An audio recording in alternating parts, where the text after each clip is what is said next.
जब लल्लू ससुराल पहुंच गया तो उसकी सास ने उसको खिचड़ी बनाकर खिलाई। पहले लल्लू ने यह कभी भी नहीं खाई थी।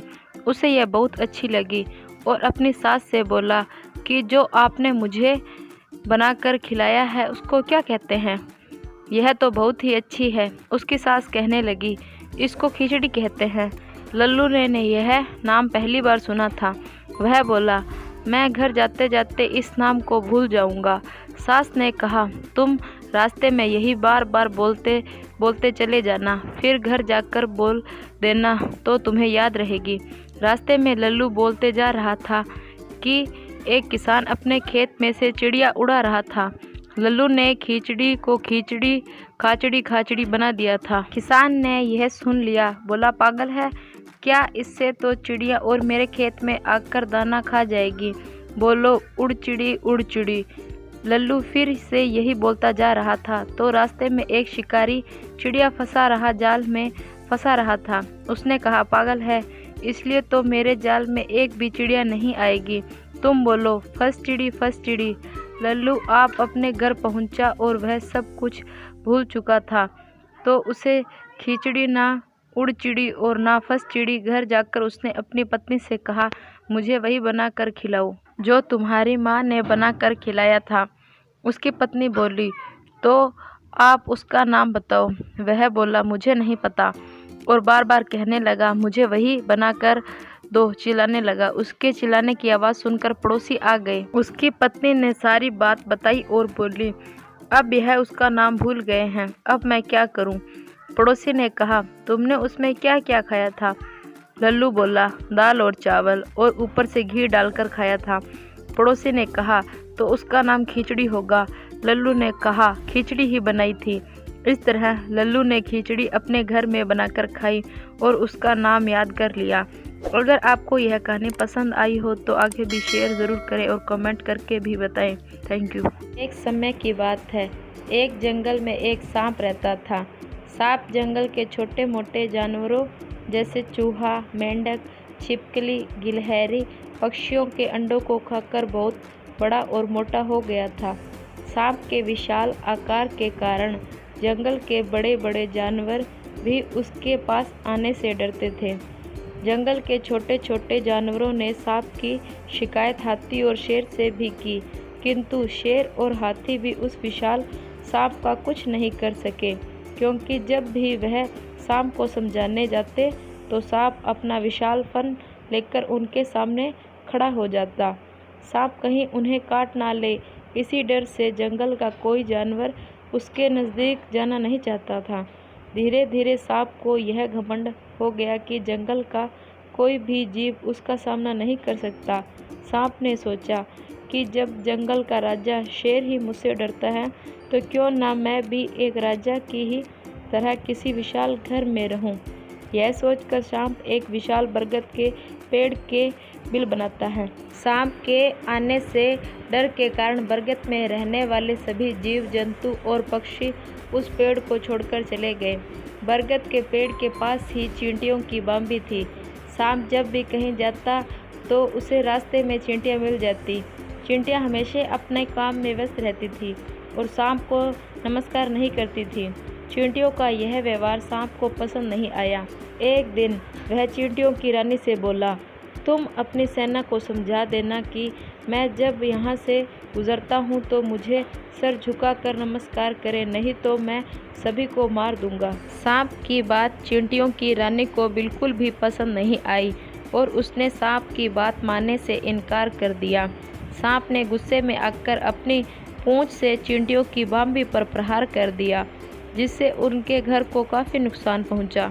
सांप के इस व्यवहार से सभी चींटियां बहुत अधिक क्रोधित हो गई और उन्होंने एक साथ मिलकर सांप पर हमला कर दिया। चींटियों के काटने से सांप की बहुत बुरी हालत हो गई। धीरे धीरे चींटियों की संख्या बढ़ती जा रही थी और सांप अपने आप को असहाय महसूस करने लगा। आखिरकार चींटियों के हमले से सांप की मौत हो गई और जंगल के जानवरों को उस खतरनाक सांप से मुक्ति मिल गई। शिक्षा। इस कहानी से हमें शिक्षा मिलती है कि कभी भी किसी भी जीव को छोटा समझकर उस पर अत्याचार नहीं करना चाहिए। एकता में बहुत शक्ति होती है। अगर आपको यह स्टोरी अच्छी लगी हो तो चैनल को सब्सक्राइब, लाइक, कमेंट ज़रूर करें। Thank you. एक गांव पिपराली जो रंगोली नदी के किनारे बसी हुई है, जहां पर एक मुस्लिम परिवार में दो भाई बहन रहते थे। चूंकि वह देखने में गोरा था, इसलिए भाई का नाम गोरा था और बहन का नाम गोरी बानो। बचपन में ही माँ बाप के गुजर जाने के कारण भाई अपनी बहन को बहुत प्रेम करता था। समय बीतता गया, गोरा भाई बहन का प्रेम चलता रहा। जब भाई बड़ा हो गया तभी गांव वालों ने कहा, अब तुम्हें शादी करनी चाहिए। सबने मिलकर गोरा भाई की शादी कर दी।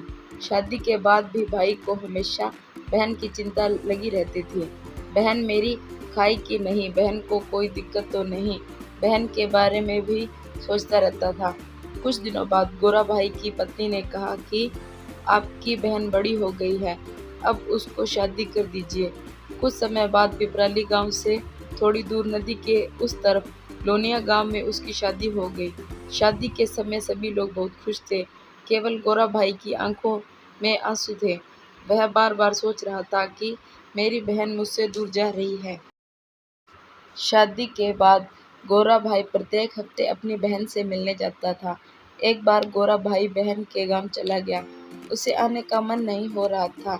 एक दिन हुआ, 2 दिन हुआ, इस प्रकार कुल 5 दिन हो गए उसको बहन के यहाँ पर आए। 5वें दिन उसकी बहन की ननद ने कहा, मेरे भाई ने आपकी बहन से शादी की है, आपसे नहीं। आपको 5 दिन हो गए हैं, जाने का नाम ही नहीं ले रहे हो। ऐसे मजाक के लहजे में बोला। शाम को गोरा भाई ने अपने जीजा से कहा, मैं अपनी बहन के बिना नहीं रह सकता। एक काम करते हैं, रंगोली नदी के उस तरफ मेरा गांव है, इस तरफ आपका गांव है। आप यहाँ ईंट का मीनार बनाओ, मैं भी अपने गांव में एक ईंट का मीनार बनवाऊंगा। प्रत्येक शाम को 7 बजे बत्ती लेकर मीनार के ऊपर हम भाई बहन चढ़ेंगे। यह दूसरे के देख लेंगे, उसके बाद ही खाना खाएंगे। उस समय में स्मार्टफोन नहीं हुआ करते थे। बात हो गई। इधर गोरा भाई ने और उधर उसके जीजा ने एक ऊंचा मीनार बनवाया। दोनों भाई बहन शाम को ठीक 7 बजे लालटेन लेकर जाते और एक दूसरे को देख लेते, तभी खाना खाते। कई सालों तक यह चलता रहा। एक दिन किसी कारण बस गोरा भाई को किसी काम से कहीं दूर जाना पड़ा। वह अपनी पत्नी को कहा कि शाम को 7 बजे लालटेन लेकर मीनार पर जाना, मेरी बहन तुम्हें देख लेगी तभी वह खाना खाएगी। यह कहकर वह वहां से चला गया। शाम को 7 बजे गोरा की बहन मीनार पर आ गई, पर उसे उसका भाई दिखाई नहीं दिया। वह काफी देर मीनार पर लालटेन लेकर खड़ी रही। बहन को चिंता हो रही थी। काफी समय बीत जाने के बाद बहन सोचने लगी, लगता है मेरा भाई इस दुनिया में नहीं रहा। यह सोचकर बहन ने उसी मीनार से नीचे कूद गई और उसकी जान चली गई। रात में गोरा जब वापस आया तो पत्नी से पूछा कि 7 बजे मीनार पर चढ़ी थी।